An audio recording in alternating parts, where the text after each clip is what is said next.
मोहतरम जनाब, इस ऐवान के 75 साल के पार्लिमानी सफर की तकमील पर हम बहस कर रहे हैं। मैं सबसे पहले अपनी जानिब से खराज अकीदत पेश करना चाहूंगा मौलाना हिफ्जुर रहमान साहब को, जो पहली और दूसरी पार्लियामेंट के मेंबर थे, मेरे कायद सालार मिल्लत सलाहुद्दीन ओवैसी को, सुलेमान सेठ साहब को और मौलाना बनात वाला साहब को। जनाब मोहतरम, इस ऐवान की नाकामियों का भी जिक्र हमको करना जरूरी है। 75 साल का तारीखी सफर इस ऐवान ने मुकम्मल किया। ये ऐवान एक इमारत नहीं है मेरी नजर में, ये ऐवान इस वतन अजीज का एक दिल है, जो बाहर जो गरीब और मजलूम अवाम की तकलीफ को महसूस करे, इसीलिए मैं इसको दिल कहता हूँ। मैं आपके सामने 15 मिसालें पेश करूंगा जहां पर इस ऐवान ने अपनी नाकामी का सबूत पेश किया। एक उस वक्त जब दिल्ली की सड़कों पर सिखों का नस्लकशी की जा रही, एक उस वक्त जब 6 दिसंबर को बाबरी मस्जिद की शहादत हुई, आ रहा हूँ भागलपुर, जिसमें रेशम के कारोबार को खत्म किया गया, मुसलमानों को दफना दिया और वहां पर फूल गोभी उगना शुरू हो गई। एक उस वक्त नाकामी साबित हुई जब मुजफ्फरनगर और गुजरात में नस्लकशी की गई। एक उस वक्त सर जब हम देखते हैं कि मुंबई की सड़कों पर इंसानियत का नंगा नाच हुआ। एक उस वक्त जब इस ऐवान में टाडा पोटा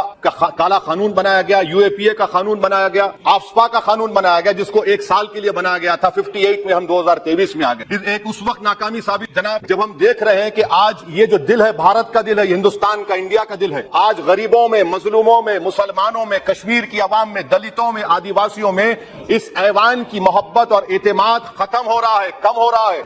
इसीलिए जनता सड़कों पर आकर एहतजाज कर रही है, क्योंकि उनको लग रहा है कि ये इमारत बन चुकी है, हमारा दिल नहीं है। चाहे CAA का प्रोटेस्ट हो, चाहे किसानों का प्रोटेस्ट हो, चाहे शेड्यूल कास्ट के रिजर्वेशन का मसला हो। इसीलिए मैं आपके जरिए हम तमाम को मुतनब्बे करना चाह रहा हूं कि अगर हम रोडों पर इंसाफ करना जनता को अलाउ करेंगे, इस ऐवान को दिल नहीं रखेंगे, तो याद रखिए ये हमारी पार्लियामानी जमहूरियत के लिए बड़ा नुकसानदेह साबित होगा।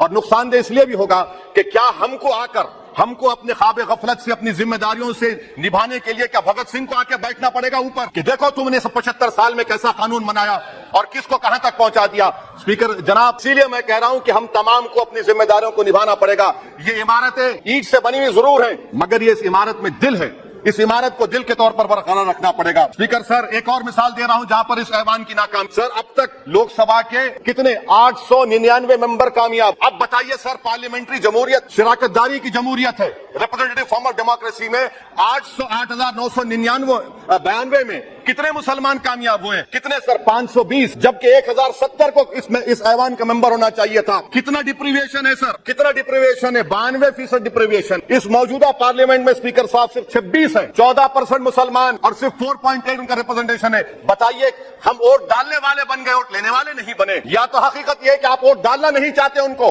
आप सबको वोट डालेंगे, मगर जहां पर मुसलमान आएगा वो कामयाब नहीं होगा। बताइए, जब दिल में एक 14% आबादी की नुमाइंदगी नहीं होगी तो आप क्या फैसले करेंगे? क्या इस ऐवान को हम कहेंगे कि ये रिप्रेजेंटेटिव फॉर्म ऑफ डेमोक्रेसी है? स्पीकर साहब, मैं आपको एक और मिसाल देना चाह रहा हूं। बाबा साहेब अम्बेडकर ने सही कहा था, अंग्रेज उस जमाने में पार्लियामेंट बुलाते थे टैक्स बढ़ाने के लिए। हम उसी रास्ते पर जा रहे हैं, हम तो बाबा साहेब अम्बेडकर को हमने सच साबित कर दिया। स्पीकर सर, आखिर में मैं आपको बताना चाहूंगा कि आज आप देखिए कि चाणक्य ने क्या कहा था। चाणक्य ने सही कहा था कि जब राज चलाने वाले व्यापारी हो जाएंगे तो उस राज के लोग भिखारी हो जाएंगे। आज ये वक्त आ चुका है सर, आज ये वक्त आ चुका है कि क्या first pass the post system इस देश के लिए सही है, या फिर हम प्रोपोर्शनल फॉर्म ऑफ रिप्रेजेंटेशन को फॉलो करेंगे। First pass the post system, जिसके पास एक मजहब का वोट होगा, जिसके पास दौलत होगी, वही इस ऐवान में आ रहा है। इसीलिए हम कह रहे हैं कि आप इस जमहूरियत की कहीं जमहूरियत कमजोर ना हो जाए, मुझे इस बात का डर है सर। आखिर में मैं खत्म करने से पहले